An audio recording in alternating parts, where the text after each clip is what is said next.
You have reached the deepest depths of the internet. If it is greatness you seek, you've come to the wrong show. If it's about not wasting time, don't worry, you're never going to get your time back.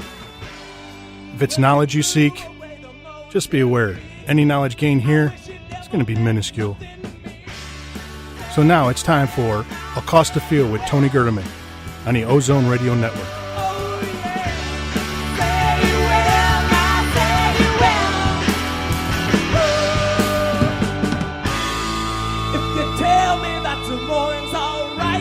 All right, hello everyone. Welcome again to Accost the Field. I am Tony Gerdeman here with Tom Orr. Tom, how's it going? Going great. Enjoying my vacation right now as we speak. Yeah, and just to let everybody know, we recorded this one in advance because we are going to be on vacation over the next, this week for sure, probably next week as well. Probably shouldn't have told you that. But we're not going on vacation together, just to let you know. And that's certainly not for 2 weeks. One at a time. And we're not going to tell you which one, so you have to break into both of our houses. Right. So that's why we're not able to talk about, the fact that Graham Mertz has flipped from Wisconsin to Ohio State, or the fact that Greg Schiano is going to be on Dancing with the Stars. We'll get to that eventually. So how's vacation going, Tom? Good. I'm enjoying my trip. I was a little disturbed to wake up to the news that Ohio State has joined the new Pac-16 conference. Yeah. Jumping from the Big Ten, that was tough because then I had to obviously start writing about that. But other than that, it's gone great. I'm kind of worried about the drive to like Washington and Washington State. Might have to do that at like a 2-day trip. I guess that would be longer than some of the drives that we did last year. That's longer than Lincoln, Nebraska, but it probably won't feel any longer than Lincoln, Nebraska. I don't think anything could feel longer than the drive to Lincoln, Nebraska. Although, on that drive to Seattle, like we'll probably start heading northwest around Lincoln. I don't know.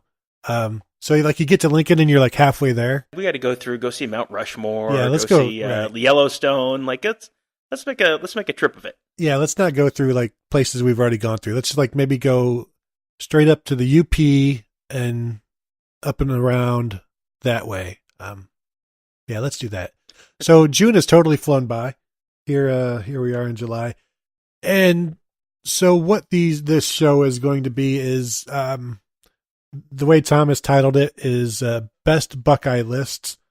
And basically talking about the first games we've ever gone to, just memories of, growing up as Buckeyes and being at Ohio State. Just conversation, just a couple guys having a good talk. And the first thing on the list here, Tom, is the first game you ever saw at Ohio Stadium, or the first OSU game you ever saw in person. And does the spring game count? I don't think the spring game really counts for anything. You can. I don't know how long ago you went to your first OSU spring game. I'm assuming it was like Jim Carsados era. Carlos, no, I think it was about 1987.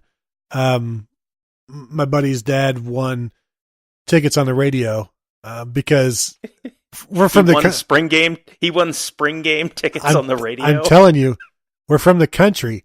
We didn't know like these things were just free to everybody, or what you'd play for them on the radio, trivia or whatever. So yeah, it's a pretty big deal to win tickets to the spring game.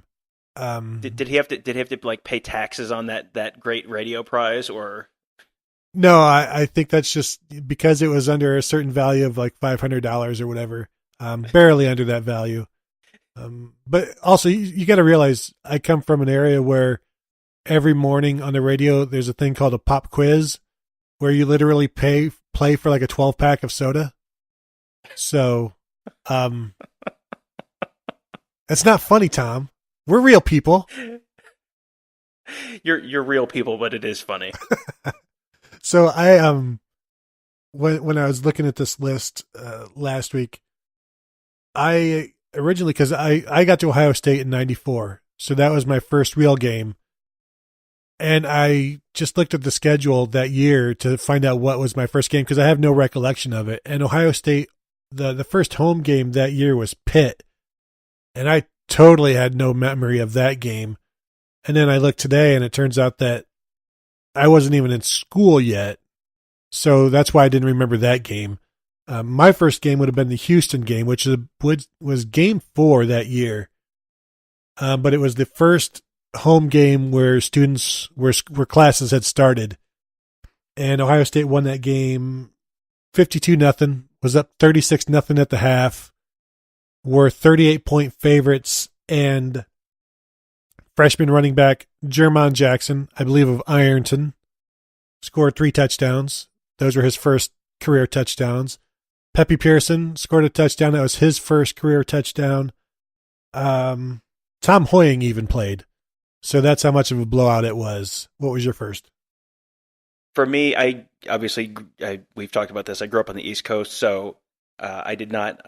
My parents never lived within the ADI of a radio station that was giving away Ohio State spring football tickets. So I was sadly deprived of that. Mm-hmm. The first game I went to was the 1995 Kickoff Classic at Giant Stadium. They played Boston College.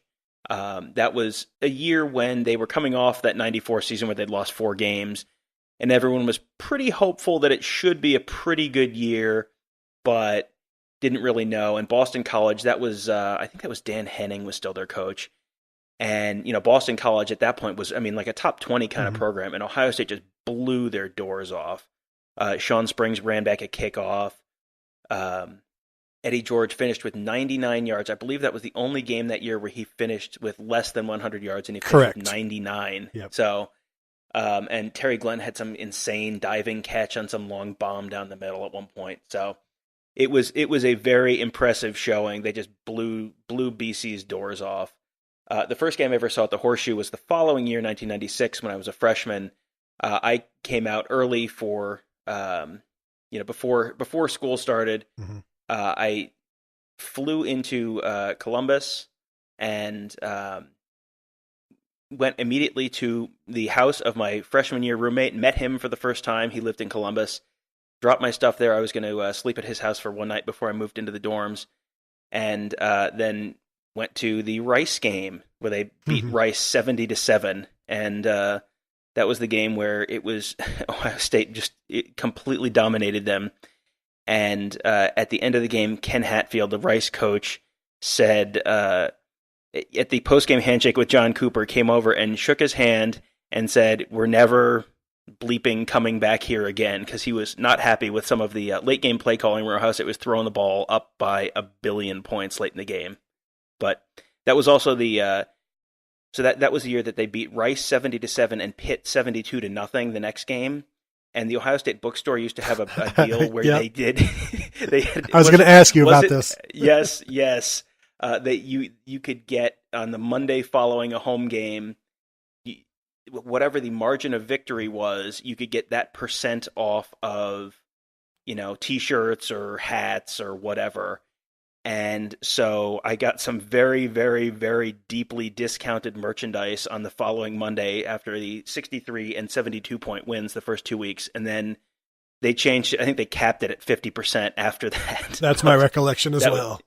Yes, that was my introduction to Ohio State, beating people by 63 and 72 points and buying real inexpensive T-shirts as a result of it. Yeah, I still remember the bookstore. I don't remember much about my time at Ohio State, but I remember the bookstore being just jam-packed and people, it's like the videos of the women running for the wedding dresses. Yeah. And people just you just see hats flying in the air and T-shirts and sweatshirts. And then you show up on the Monday after the Pitt game and it's like 50%. Wah, wah. I mean, still, it's pretty good. Right? No, it wasn't after that. Yeah, it was the week after. Where you at that point you just expected every game to be a blowout. I remember that year, I was always especially with once Wiley and Boston, I would always make sure to check the yard marker. Okay, they're at they're at their own 36, so this could be a 64-yard touchdown right here. You're just always projecting that. At any point, this is a touchdown is coming. The interesting thing about you talked the Eddie George, the 99-yarder, the 94, the Houston game. I was reading Cooper's comments, and Eddie had 97 yards at the half, And he said, and we wanted to make sure we got him 100, so we gave him, got him 100 in the second half, and then we put him on the bench. And then 95, they don't do the same thing, and it's still like a black mark to me on Eddie George. He should have gotten that 100 yards. He should have. You mentioned Michael Wiley, which I forgot about that Rice game. The first 3 times Michael Wiley touched the ball in his college career, he scored touchdowns. I wrote about this. I did when we're doing our 100 Days to Football, which is just about over now as you're listening to this. But way back in the 80s or so, when I wrote about Michael Wiley, I wrote about this. He had the first 3 times he touched the ball, he scored touchdowns, and they were all like 40 and 50-yard touchdowns. It wasn't like, oh, we gave him 3 one-yard dives. He had, I think, a screen pass, and he had a run, and something else was a punt return or something like that. He had a reverse, a catch, and maybe a screen or That's something. What it was. Yeah, something like that, yeah. So 3 long touchdowns. And then the Pitt game, do you remember the most exciting play from the Pitt game? Yes, and I know what you're talking about. We were already on the way back to the dorm when the crowd erupted. Oh, Ohio State's up, 1 billion to nothing, and puts true freshman David Boston back to field a punt. And Pitt kicks it, and I'm looking. Somehow I lucked into, as a freshman, buying the just extra seats. I got seats on like the 45-yard line in the second row of C deck. It's still like the best seats I've ever had for a game, and it was the second game I ever went to at Ohio State. Spoiled. I know, kids today. So they punt it, and I'm looking, and I'm like, they don't have enough guys out there, and I'm trying to count as he's running, and he runs it back for a touchdown, and they had 9 guys out on the punt. They were 2 guys short on the punt return, and David Boston still ran it back for a touchdown. That is more telling of how that game went than the 72-0 score. The 96 early on with Boston and Wiley, that was unlike anything. Maybe Ginn in 2004, where it's almost magical what those guys were able to do, and they didn't even put up huge numbers as freshmen, but it was just so completely different than anything we had gotten used to. And even though we had seen Terry Glenn and Joey Galloway, but it was always one guy, and this was the first time there were like 2 guys at any time who could just completely destroy somebody, and it gave you hope, because you were on the ground floor of something that you knew was going to be special with those 2, and then everybody else coming along with them. Yeah, that season was, we have seen kind of peaked too early Ohio State seasons. That was a peaked in September Ohio State season. That was crazy, because they completely destroyed Rice. They completely destroyed Pitt. They beat Notre Dame. They kicked Notre Dame's butt pretty good on the road in South Bend. And then they played Penn State, and that was, I think, a number 3 versus number 4, something like that game. It was the first time College Game Day had ever come to Ohio State, and Ohio State beat them 38-7. And it was one of those. The game wasn't quite as close as the score might have indicated. They just beat the brakes off of Penn State, and that was a decent Penn State team. That was the 2 years after the Kajana Carter and Kyle Brady and. Kerry Collins. Kerry Collins. Bobby Ingram. Bobby Ingram. Yep. Yeah. Freddie Scott. This was still Penn State pretty close to the height of their powers, and Ohio State just absolutely beat the brakes off of them. So, and then, as the season goes on, you can kind of see them starting to run out of gas and not playing nearly as well as they did at the beginning of the year. But that is, as far as months of Ohio State football goes, that is right up there with one of the most impressive, I would say. That might be an interesting piece. Best months in Ohio State history, because that was fun, and I wasn't even 21 yet. Going back to my Houston game, the Houston game and the Pitt game in '94, that was the first time Ohio State had gone back-to-back 500-yard games in 10 years.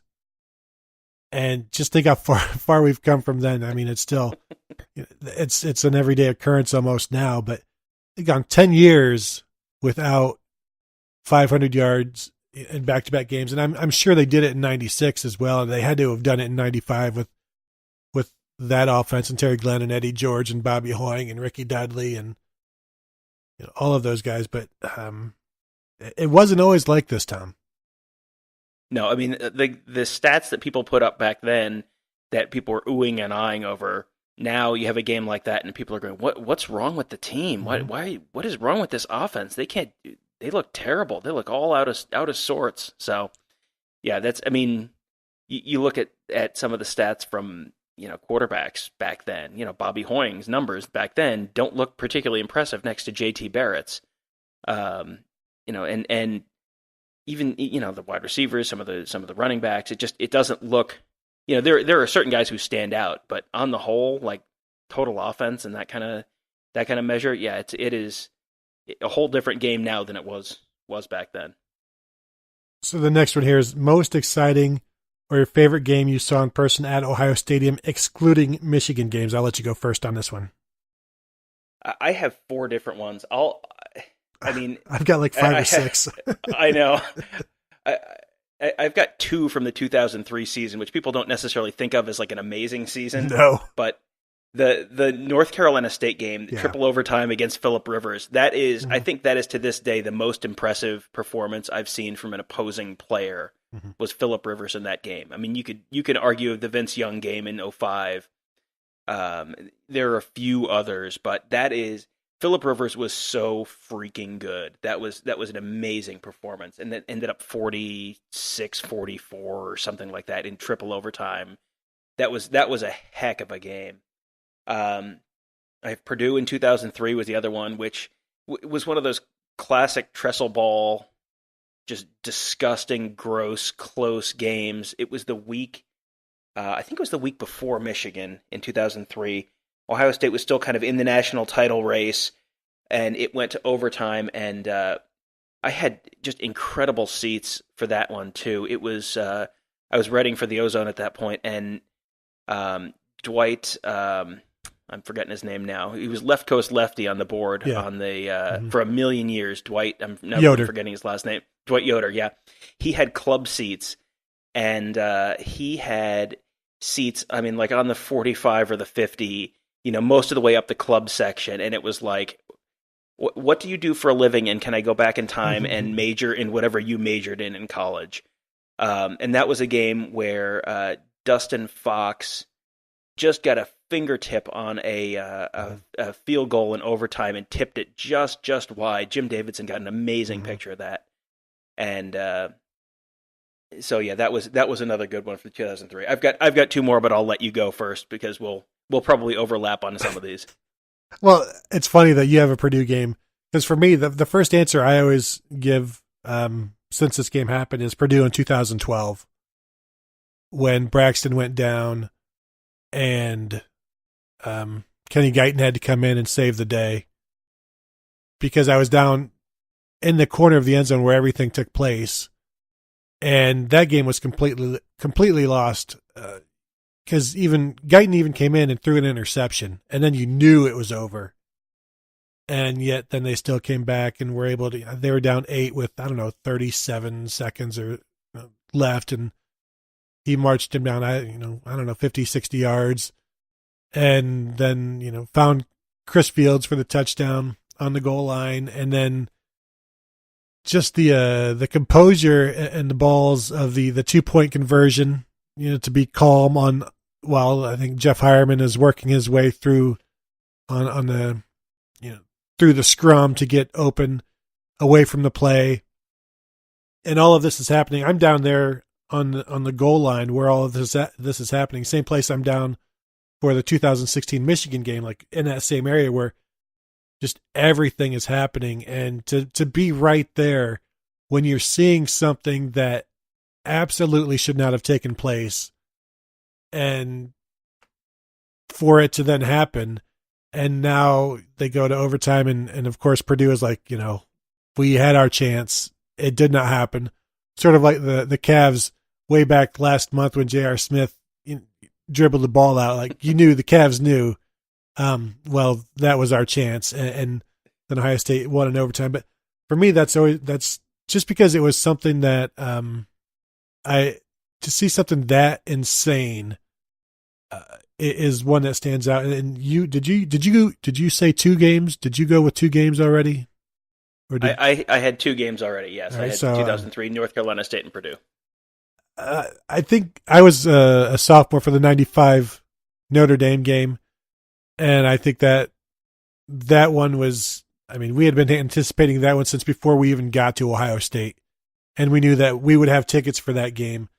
So that was always a fun one for me. Just the Terry Glenn touchdown was probably the loudest I've ever yelled, and yeah, that was a good memory. And those were years where we would get like extra season tickets from friends or whoever we could, so that we would always have extras in case friends from high school were coming down or we wanted to sell some. But that one, yeah, that Notre Dame game, we never made any money off of that one. I don't think. That's too bad.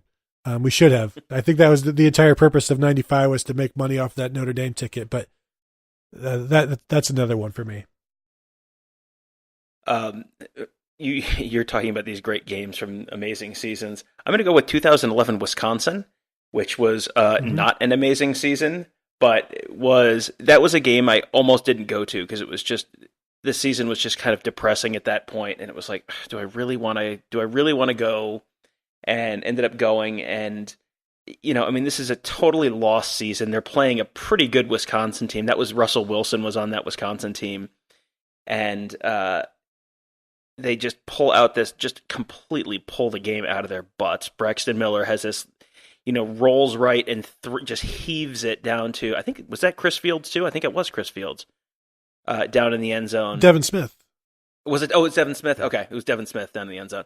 And just heaves, and he's just wide open in the end zone. And just the way the whole season was going, you're going, well, okay, either he stepped across the line and it's going to be an illegal forward pass, or he's 15 yards open behind the Wisconsin safety, but it's going to be up in the air long enough that the Wisconsin safety is going to knock it out of the air, and it's going to be incomplete, and he catches it, and it was like, oh, okay, football is enjoyable again, just through this one fleeting moment of joy. So that was fun. And the last one that I had was one that you and I got to share last year.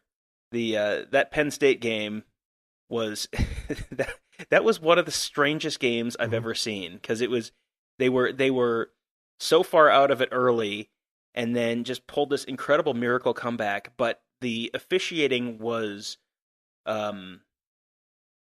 inconsistent, not outstanding. I don't know. I mean, I'm choosing my words like the Big Ten's going to find me if I say that the officiating was trash. The officiating was trash. It was garbage. But so the vibe in the stadium was just so weird. It wasn't, I've been on the field a bunch of times when the field has gotten rushed, and it was just like the stadium was like angry happy. Like it was just like, screw you refs, we're going to win this game. It was a very weird vibe on the field and in the stadium for that. But yeah, that comeback was, I mean, and because they came back so late, we're up in the press box for most of the game, but with about 8 minutes left in the game, they let us down on the field to be down there for the end of the game. So we saw the last two touchdowns. We saw the touchdown that got it close to whatever, 38-33 or whatever, and then we saw the go-ahead touchdown. I mean, right down on the field, in that area, right by that end zone. Yeah, we had video on the Ozone Twitter that went pretty crazy that we shot from the field that day. That just of a couple of those touchdowns and just how nutso the crowd went after it. So yeah, those are kind of my four. That kind of popped out to me as non-Michigan games that were, kind of really stood out. How about, what were your last couple? My other two were Wisconsin 2011 and last year's Penn State game, because that I'm always when I'm down on the field, I try to be where the ball is going to be, or because the thing is you can't be pretty much between the 40s because that's where the team is, so you've got to be one side or the other. And so for the Wisconsin game, I was away from the end zone where everything happened, because I just hadn't gotten over to that point yet. And I've never seen the sideline like that. I was right there with all of the players and the players' families, just bystanders on what used to be the track, not the track, but just standing there on the sidelines. Everybody was going crazy. That was unbelievable. And then the game wasn't over at that point because Russell Wilson was still making plays, coming back the other way, just missing guys that would have put them in field goal range, if I am remembering correctly. But yeah, last year the Penn State game, I mean, there's just something special about being down there, like on the yard line where everything is happening, in that red zone, and we're down there, and to be able to see the history and then hear it, just like the crowd just wash down, just vocally on top of everything.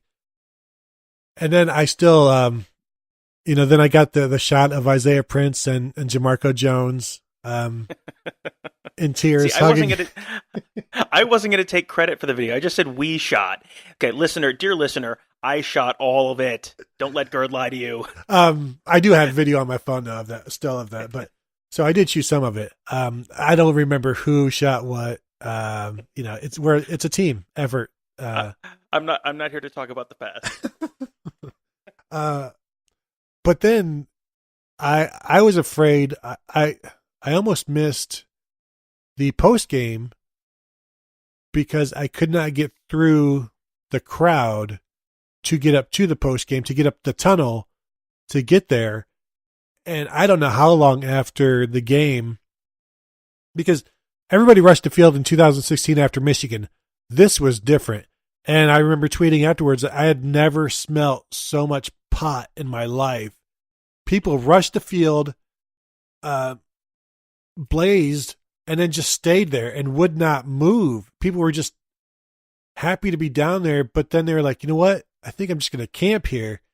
And meanwhile, I'm trying to get past, then the south stands come down to get onto the field. I'm trying to go across that current to get up the tunnel and in the southeast corner to go in interviews. And I think there are people in interviews for at least, maybe a half hour before I got there. And I got there just a few minutes before Urban. I thought for sure I was going to miss, I was going to enter the post-game room and interviews were already going to be like with the players, and Urban Meyer had been done for a long time. But that was tough sledding getting through that stuff. Yeah, I had the same experience where I was stuck on the field. I think they put an extra gate up or trying to keep people out of that tunnel in the southeastern corner or something, because it was definitely different than trying to get off the field during a normal kind of rush the field kind of game. But yeah, I had that same experience where I was kind of stuck, and eventually kind of the veteran move there, just if you ever find yourself in this situation, is to find a football player and just follow them, because they are going to clear the way. If you can get behind Jamarco Jones's job is to clear the way, so he will do that for you and get you off the field. But yeah, it took me a while to get out, and to the point where I was worried I was going to miss it. And I got up there so late, and got a seat somewhere in the room and set a recorder up because I didn't see you. Set a recorder up on the podium to get the people at the podium, and I probably beat you up there by 10 or 15 minutes. Like, I thought, oh man, I'm late, and then you were like 10 or 15 minutes after that. So yeah, it took a long time to get off that field. You know what I should have done after I took that picture of Isaiah Prince and Jamarco Jones? I should have just stayed with them. Now that I think about it, should have. Just let them clear the way. Right, because I was right there, right there shooting them. Anyway, so those are the fun ones. There's also some not so fun ones. Tom, your most painful loss you've ever seen at Ohio Stadium, and if we don't have the same one here, I would be shocked. I have two, and there are two answers here, and there's not even a question that, I couldn't tell you what the third is, and I don't know that I could tell you which of the first two was. Yeah, a third doesn't compare to the first two. Yeah, no. So I'm going to guess you're going to say 1996 Michigan because you weren't there in 1998, but my senior year was 98. Okay, so yeah, I have 1996 Michigan and 1998 Michigan State, and there is, I cannot come up with anything that would be 20% as agonizing as those two games. Those were The 1998 Michigan State game, I sat in C deck long enough that ushers were shooing us, like my buddy and I were shooing us out of the stadium after the game because we were just sitting there going, "What the hell just happened? What did we just watch? How did that happen?" Because that was, I mean, if you are not old enough to remember, that 1998 Ohio State team was the most loaded Ohio State team. I mean, you might have some under Urban that have been kind of close in terms of talent level, but in the 90s, it was an Urban Meyer level talent on that team at every position, and that was so unprecedented in Ohio State at that point that, I mean, that was a year they were number one from the summer and just stayed number one all year and just absolutely destroyed everyone they played all year. And then they played a 6-6 Michigan State team. Were they 28-point favorites, 24-point favorites, something like that? Had a 24-9 lead in the third quarter. I mean, they should have been on cruise control, and then Nate Clements gets hit in the back with a punt that completely swings the game, and they just completely fall apart on offense and end up losing 28-24.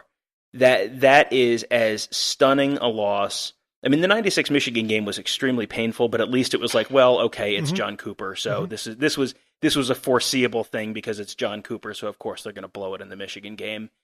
The 1998 Michigan State game, my goodness, that was as inexplicable a loss as you can possibly imagine, and it killed their national championship hopes. Somebody had asked me about this one earlier this week, the Michigan State game, and talking about, I think it was because of we had Nate Clements, in the countdown at some point, and somebody was like, they commented on the article like, you didn't mention how he blew the Michigan State game or whatever. And at the point that happened, that was just one thing. Ohio State turned the ball over 3 more times after that, not including a turnover on downs. So I remember, I didn't even remember all of this stuff. Like Michael Wiley fumbled on the next possession. I had forgotten all of these things, not the interception at the end. We all remember that, but you remember that the punt bouncing off of Nate, but and that's what you attribute the whole turnaround to. But so many other, the Buckeyes screwed up other places as well, and that was bad. Because me and my roommate, go ahead. That was like one of those when NASA does one of those post-incident reports, and they're like, 57 completely separate things went wrong here, Yes. and if any of them had not gone wrong, the space shuttle wouldn't have exploded. That was that game. Like, if any of these 17 different events had not happened that were completely uncharacteristic, they would have gotten out of there 24-21 and been okay, and you escape, and then they go and then they throttle Tennessee in the Fiesta Bowl, and they win the national championship that year. But those 17 or whatever different events all happened, and it was not fun to be there. Yeah, so that year, it was our senior year, and me and my buddy, my roommate, Jason Geiser, who is now the sports director at a Lima TV station, we had gotten, because we knew this was a championship team, this was obviously the best team in the nation, so we made sure to get tickets for every road game as well. So we were going to go to every game. That season started at West Virginia, and we had a good time laughing at the West Virginia fans who had T-shirts printed up about, Ohio State, West Virginia, the rivalry. And we're like, what? The rivalry? But that was also, we listened to the Tennessee, maybe Syracuse season opener, where Tennessee should have lost, but T. Martin saved them or whatever, and they ended up winning a game that they should have lost, which would eventually go on. Tennessee would go on to win the national title that year. But so then, like I said, we had extra season tickets at times, and I believe this was one of the years. And so for that Michigan State game, his mom and stepdad decided they want to come down to the game. And we're like, fine, here's our tickets. Or, here's our extra set. And so then this game happens. Ohio State loses. And we're refusing to move, to leave the stands, to do anything. And, obviously we're blaming them for jinxing the Buckeyes. And they're all like, don't forget, we're going to go out for dinner. And like, no, nobody's going out for dinner. Everything is ruined. Just go back to Henry County. There's no reason to do anything. Everything sucks. Everything is terrible. And then, the following week was the game at Iowa, and there was no way in hell we were driving to Iowa after the season had just been ruined. And that, that sucks because that would have been a fun trip to make. You're in college because, we went to Illinois, you go to, wherever else we went, but it's fun, going all of these different places, but that just ruined everything. See, the funny thing is, I also had tickets for the Iowa game in 1998, and that was the one game where I'd been able to talk my roommate and my girlfriend into like, hey, let's go see a road game. So we bought Iowa tickets because Iowa was absolute garbage that year. I think that was Hayden Fry's last year. I'm almost positive it was.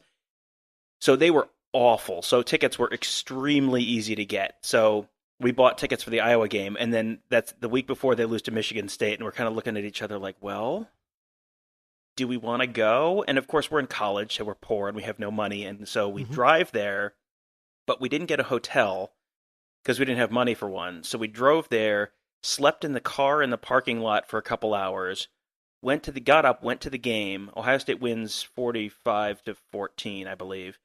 And it was, one of those completely non-competitive games. And we're sitting in the stands, and that was, you talked earlier about Tennessee almost losing to Syracuse. That was the week that they should have lost to Arkansas. Yeah. And it was, Ohio State needed, 7 teams ahead of them to lose or whatever at that point to get into the BCS title game. And Clint Sterner, Arkansas was, I think, winning with like a minute left. And Clint Sterner, the Arkansas quarterback, stumbled, was running a bootleg or something, and stumbled and tried to put his hand down and just dropped the ball on the ground. And Tennessee recovered and ended up winning the game. And we're sitting in the stands at Kinnick and getting this relayed to us, because this is obviously pre-cell phones. So we're getting this relayed to us from Ohio State fans who are in front of us, a row or two in front of us, and listening on a transistor radio.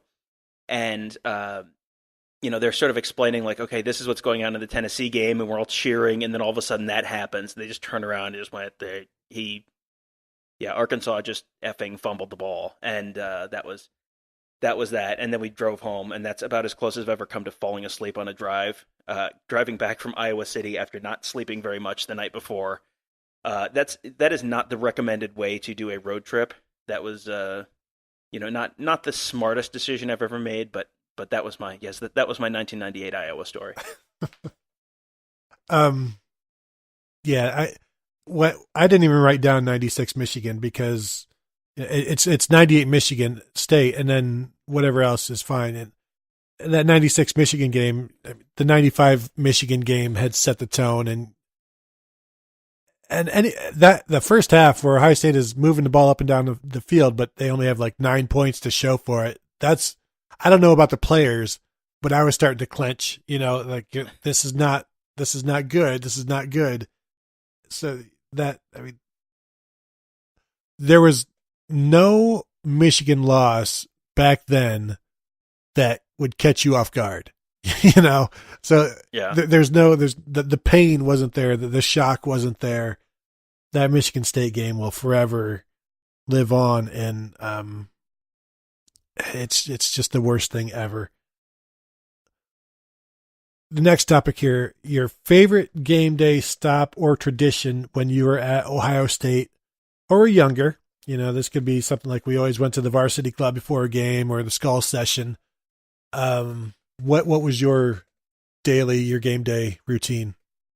We always went to B-Dubs, the old B-Dubs, not the big one at Lane and Hind, but the old one. Was it High and Frambies? Was that it? Woodruff. Or Woodruff. Woodruff. Yeah, High and Woodruff.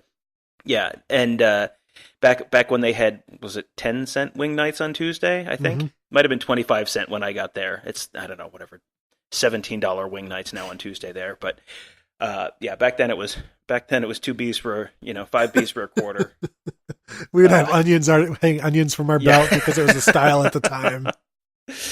We would go not every single game, but we would go very often after after we left the stadium, we just walk straight out Woodruff to B-Dubs and get just ridiculous amounts of wings and watch if it was a 3:30 game, we would watch the 7 o'clock kickoffs or whatever at B-Dubs and just eat 50 wings and just eat ourselves sick. That was my favorite kind of post game tradition there. But I mean, you could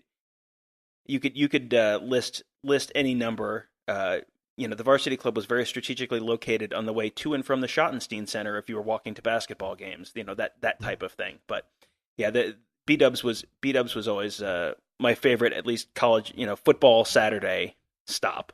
Where did you live when you were a student? I was always a South Campus person. So okay. I was Bradley Hall freshman and sophomore year, and then lived Chittenden and 12th the other 2 years on east of High. So you were strapped. Kids, this was not the South Campus Gateway area. Nothing along High Street in that area looks like it did when I went to school there. Put it that way. My freshman year for the summer, I slept on a floor in Chittenden, and I didn't, you hear stories about it, but I'd be walking from wherever, from parties all night, to back to the apartment on Chittenden, and never once did I ever feel like, maybe this isn't the smartest thing, but I made it.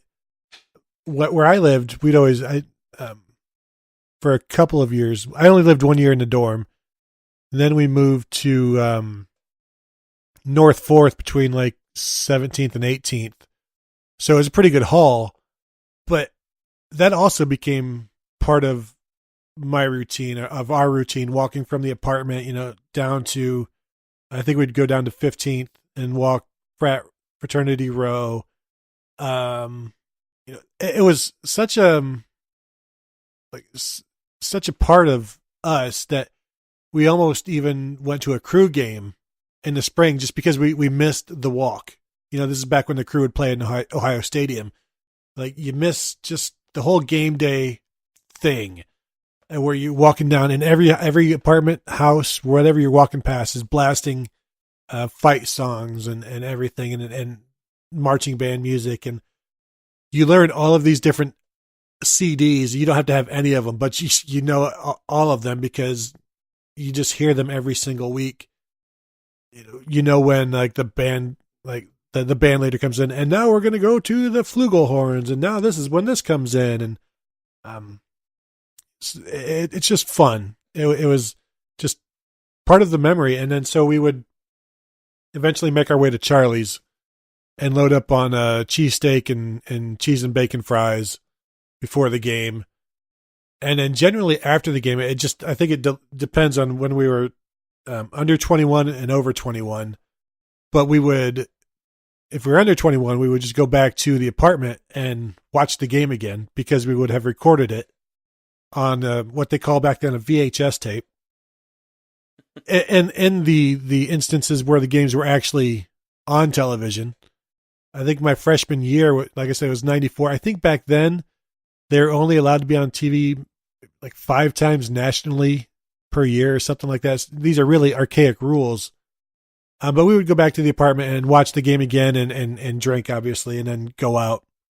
Or then once you hit 21, and we would probably go to the bars, and certainly to the bars. But it was an all day thing, and it started early and ended late. And like I said, that's why I don't remember a lot of my college. I don't remember that. So they're all sort of making sense now. It's all sort of, oh, okay, yeah. Now I understand. The next question we had was the favorite campus restaurant or watering hole that's gone now. And like I said, I was on South Campus, so I have a lot of choices that I could have. So what was yours that's gone now? Well, like I was a North Campus guy, and so, but I also did like Panini's way down, I don't know, was it 9th and High? Because you could get sandwiches very late there, and they would sometimes serve late, but now that's gone. Quarters on, I don't know, was it Lane? It was North Campus. I don't know if it was Lane, but it was in one of those little side streets. I think it was also used to be called the Jailhouse before then. But they would have, cheap pitchers, cheap drinks, obviously, is what we would like. And you go there for some live music. And I don't know, is the North Berg still around? But what I liked is you find your bar. We didn't need to bar hop. You find your bar, you find your bartenders, you find your crowd, and then eventually you get into like, well, this bar is going to stay open until 4 a.m. and we get to drink here. Because the people and they know you're good for it. You're not, they lock the place down and then you stay later. But yeah, those are places that are long gone. Like so much else of campus. You? I missed out on Papa Joe's by like 2 months. It burned in April 1996, and I came out for my freshman orientation like 2 months later. So I heard the legends of Papa Joe's, but I never got there. Maxwell's was our place on South Campus because they did an 80s night on Thursday nights, which this is when the 80s music was still hadn't quite come back yet, so it was still pretty fresh. It wasn't cool anymore, but it wasn't cool again yet. So it was like kind of a novelty to have an 80s night. That's so funny. Yeah, that was Maxwell's. That was fun. The place that wasn't a bar that was a huge spot for us. I mean, like we got Adriatico's every Monday. We like in our dorm, everyone would watch professional wrestling and get the Buckeye pizza, which was like the size of a coffee table. They had a special on Monday nights, so we would get the Buckeye pizza and watch professional wrestling on Monday nights. So I had a lot of Catfish Biffs. I had a lot of Adriaticos, but my favorite memory was a place called Cluck You Chicken, which was on that place 11th. Was filthy.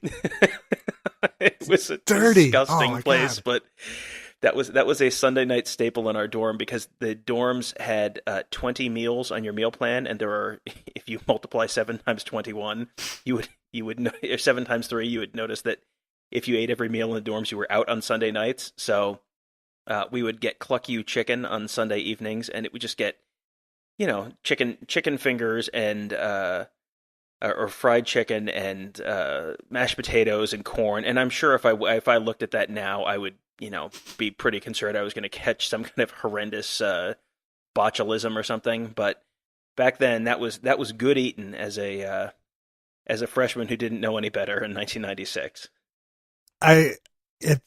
We went to Cluck You a few times, and we had to be super drunk, walking back from wherever we had come from on South Campus. But there was nothing about that screamed like clean, like the floors were slippery, the seats were slippery, and everything was greasy. It was, and that's one of the few places that still stands out to me. Like, I can't believe I went there. I don't remember the food. I just remember the ambiance, which was not great. And we both have that same memory, but you, of course, loved it. I have terrible taste in everything. You know this. This is not a surprise. There were so many South Campus bars that I only went to once, and that was on the crawl when I did my crawl, which probably I wish I would have counted at the time. I probably did. Maybe 25 bars. I don't know.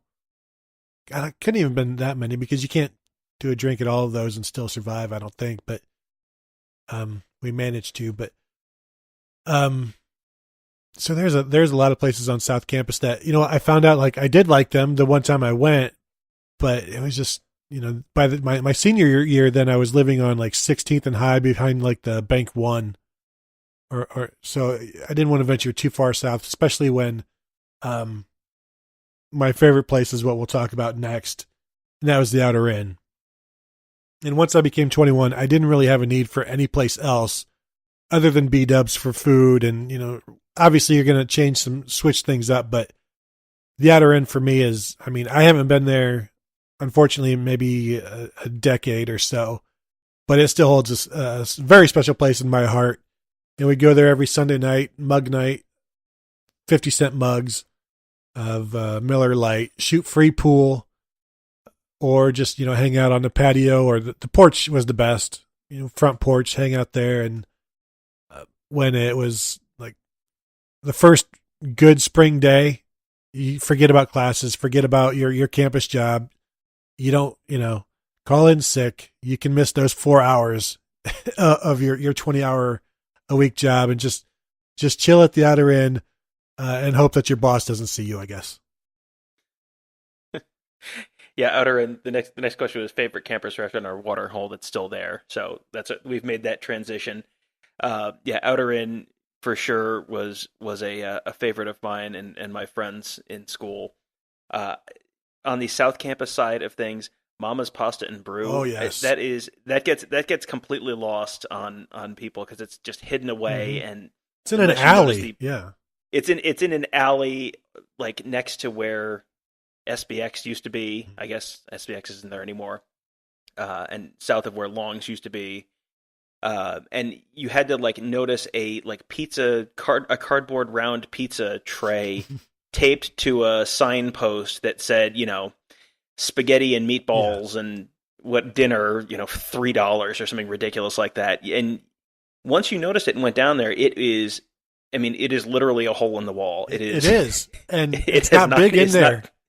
No, it's tiny in there, but it is an absolute delight. They've got a stuffed sheep head. They've got a stuffed, is it a buffalo? I think it's a buffalo.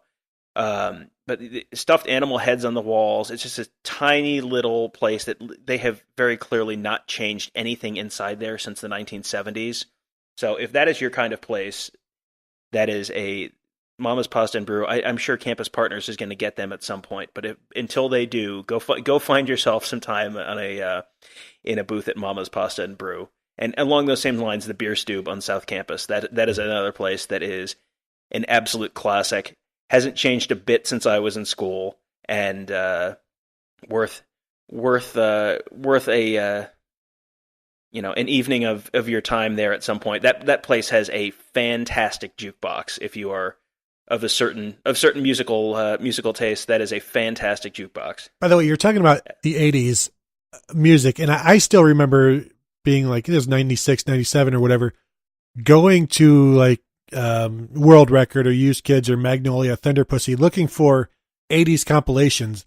And I was thinking, just, I don't know, a year or so ago, like, we weren't really that far removed from the 80s that it should have been that big of a musical movement. But you throw that on at a party and, now you've got something going. Now you might get looked at a little weird, but it was good back then. So get off of our cases. But yeah, Mama's, there are places I don't even know the names of them, but in my later years, like right around maybe after graduation, we started to find bars on South Campus that would serve 32-ounce beers. And man, that sounds like a highway to great ideas right there. It was, and maybe that was even more almost short north, because we'd go to see places that like Little Brothers for some awesome concerts, but places from the short north to South Campus, I don't even remember where we would end up. But you get a 32-ounce beer in the summer, and you're like, well, I've got to drink this quickly because it's not going to be this cold forever. And, after about 3 of those, you're like, well, I don't know that I need another, but it's only $2.50. It's $2.50 for 32 ounces.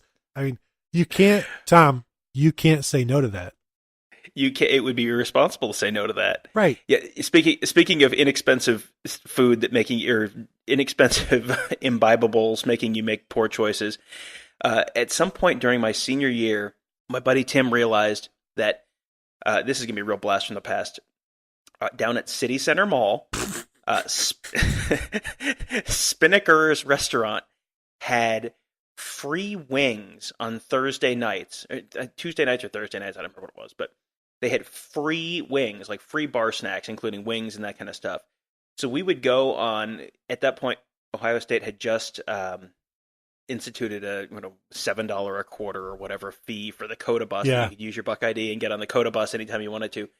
So we would get on the old number 2 Coda bus and go straight down High Street to City Center. That's awesome. And go gorge ourselves on free wings at Spinnaker's, and then usually stay there too long and the buses wouldn't be running, and then we'd have to walk back up High Street, which was, the short north of the late 1990s is not the short north that you know today. That is, it is a little safer, a little more upscale than it was back then, to be sure. So, yeah, that was always a little bit of a dicey walk back, but yeah, that was.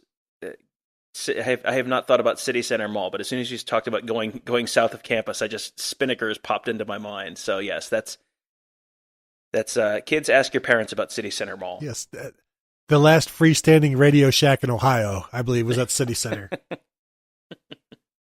You mentioned SBX, Student Book Exchange.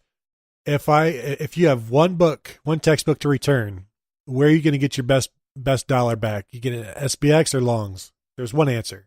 I felt like you kind of got hosed. I mean, you obviously got hosed pretty much everywhere. I think SBX was generally a little better than Longs, but right. I don't know that I don't remember going hopping from store to store and price shopping them. But I feel like I generally got better money back at SBX. Sometimes Longs would give you a better price, but in general, SBX was always your first go-to. And I always hated the professors who wanted the new textbooks just because.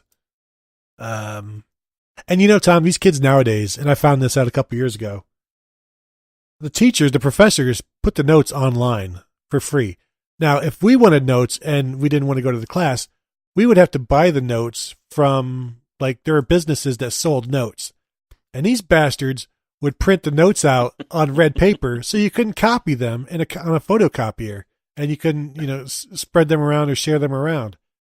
And now these kids today, I didn't make it to class. It's okay. All of the notes are online. And that is bull crap. Well, I never missed a class during my I apologize. years at Ohio State. Okay, I maybe missed one time. Maybe.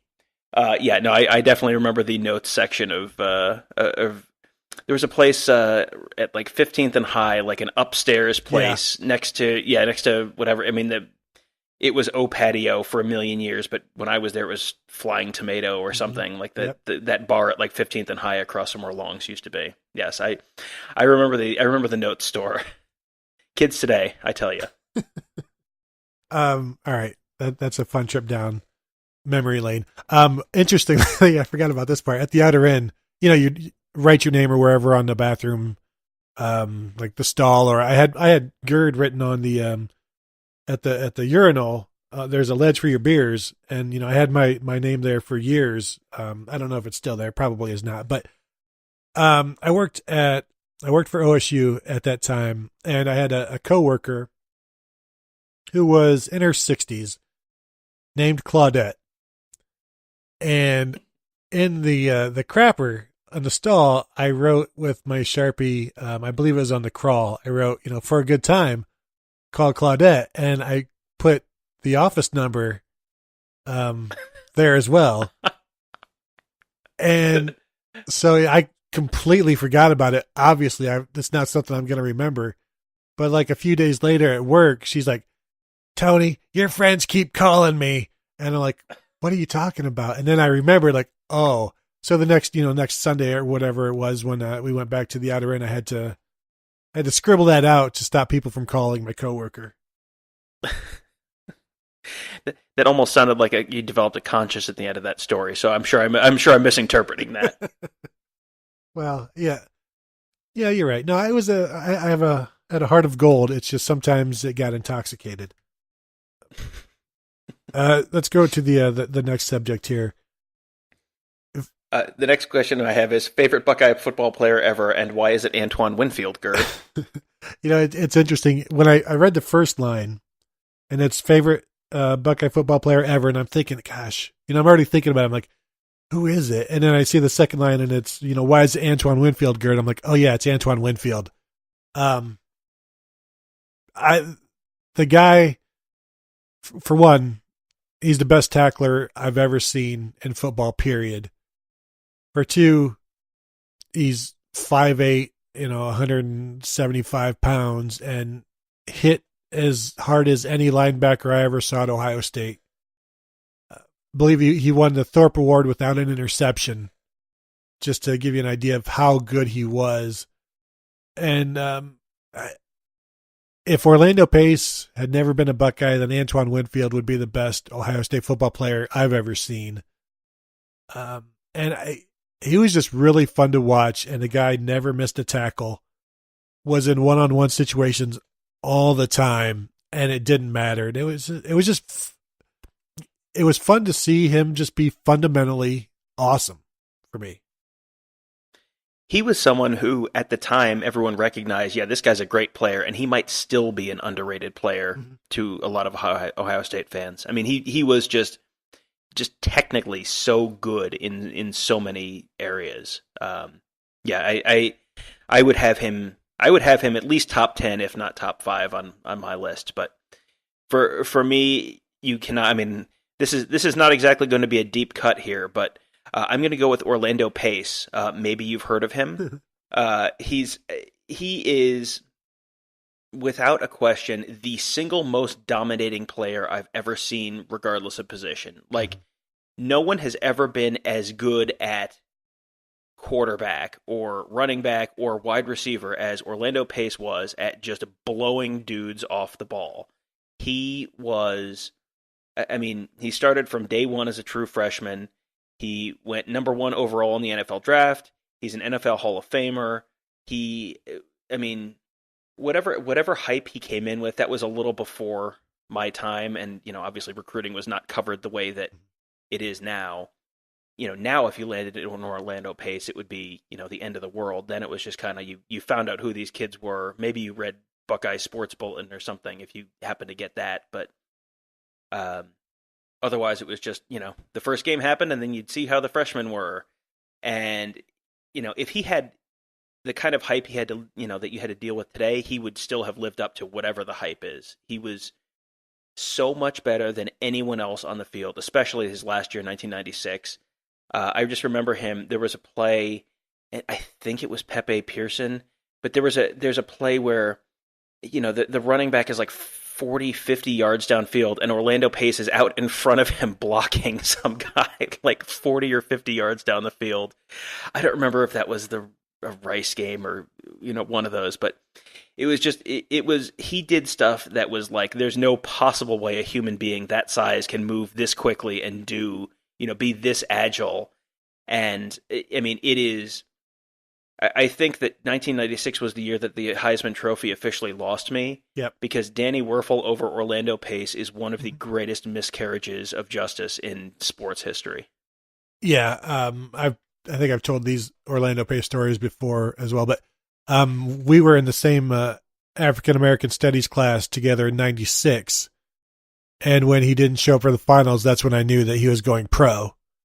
When he was a high school senior, he was a big deal. So we went to see him play in the high school basketball playoffs against Mansfield Senior. They were playing in Bowling Green at Anderson Arena, I believe.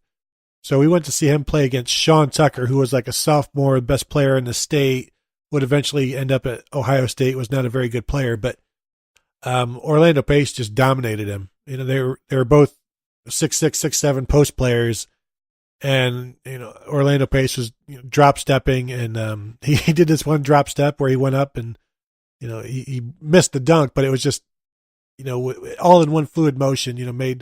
Made a move, went up and tried to throw it down, ended up bouncing off the back of the rim, but you could just see he was way different than anybody else, and I mean he was flawless. That '96, the Rose Bowl that year, where talking about Derek Rogers and the Arizona State defensive end, who's a speedy guy who listed at, I think, like 6 feet, 225, just this fast guy, All-American defensive end, and Orlando Pace just shut him down. Hayden Fry wouldn't even put a defensive end over him, if I recall, and because it would be like a waste, like why would I put somebody against him? just an awesome, the best player I've ever seen. So next question is the favorite non-star Buckeye football player ever. Kind of the non-star who you've just kind of always liked for some random reason. Who you got?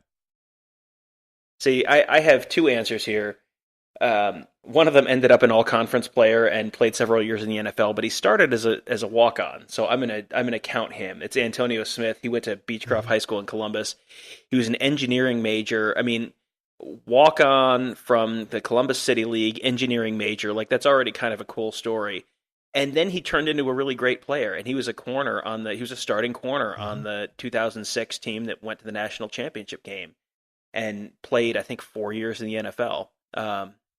He was just kind of a very, not your typical football player, not your typical path to Ohio State, but turned into, a really good, solid player, and has been involved in a lot of charitable, efforts around Columbus since his playing days. Has always seemed like a very legitimately good dude. So I had him, and then the other one was I was convinced that Mark Garcia was going to be a complete star in the 1990s after he transferred as a JUCO.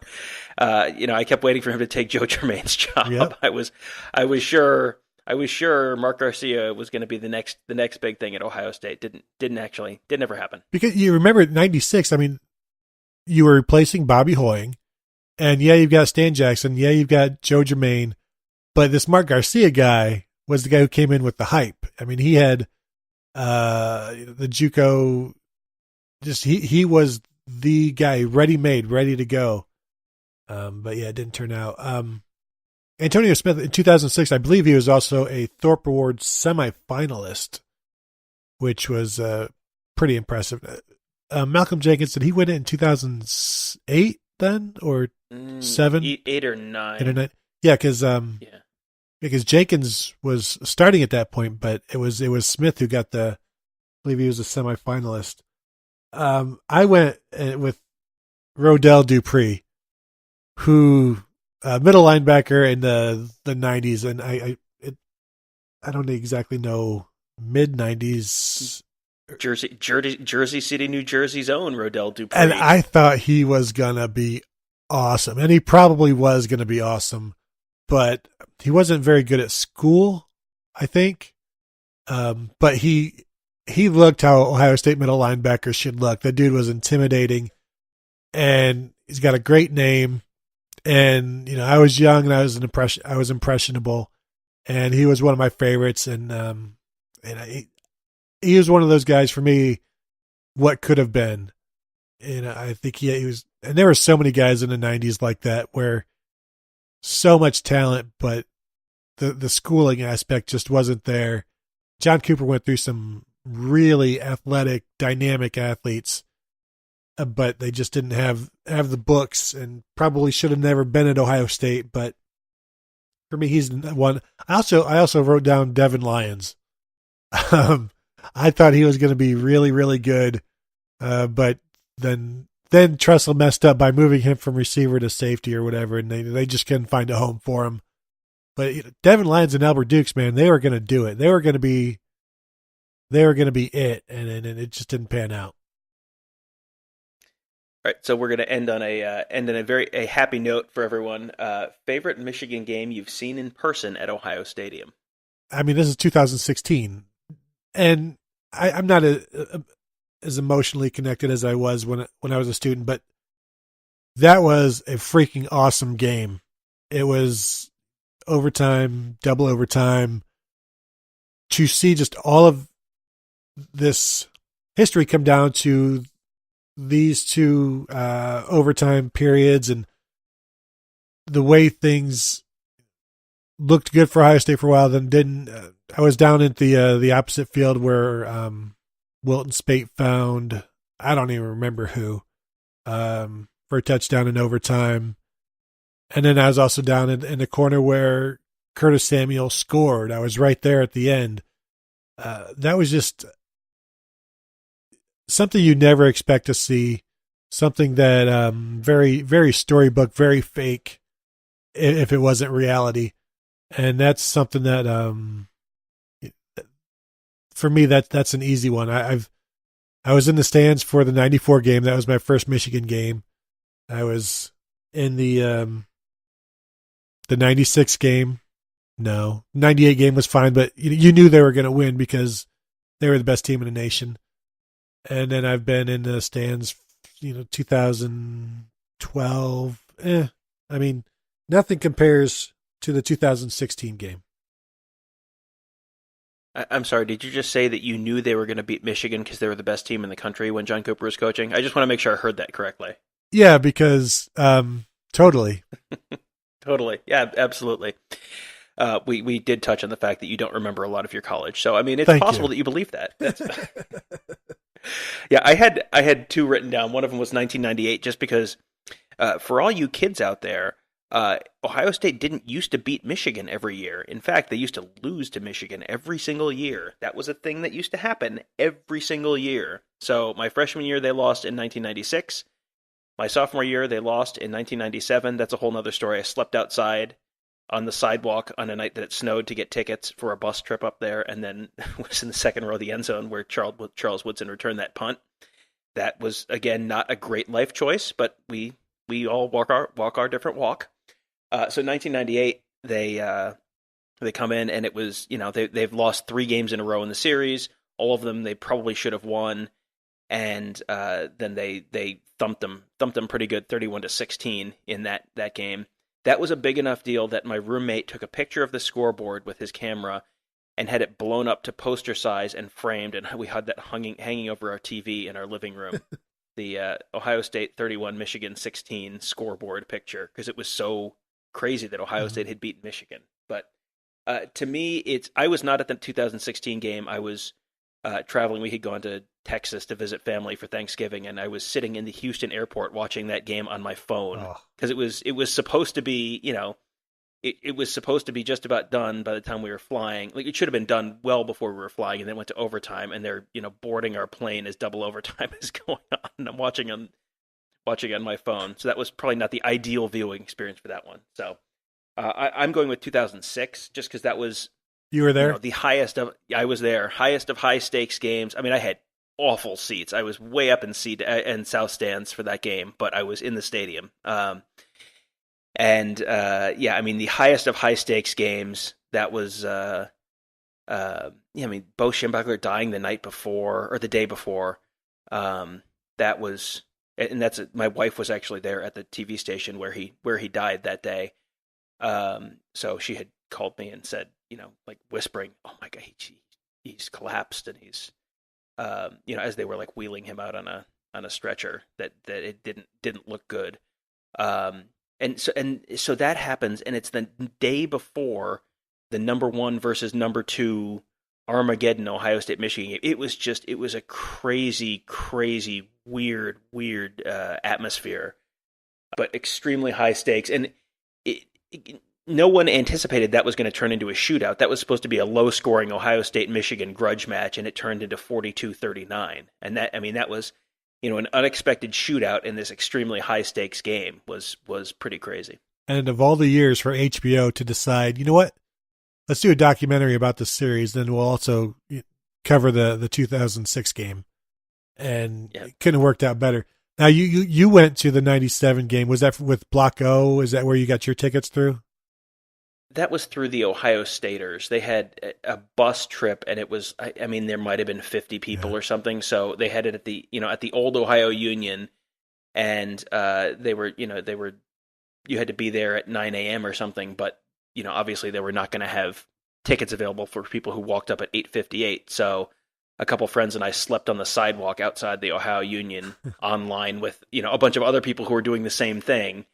And had the bus trip up there and had seats in the second row behind the end zone that's on the right on TV. Yeah. And he returned that punt probably 20 feet from me was where he stopped in the end zone. So that was not my favorite trip up to Ann Arbor. Yeah, of the many I have made. Well, you've been in Ohio long enough, so it's inline.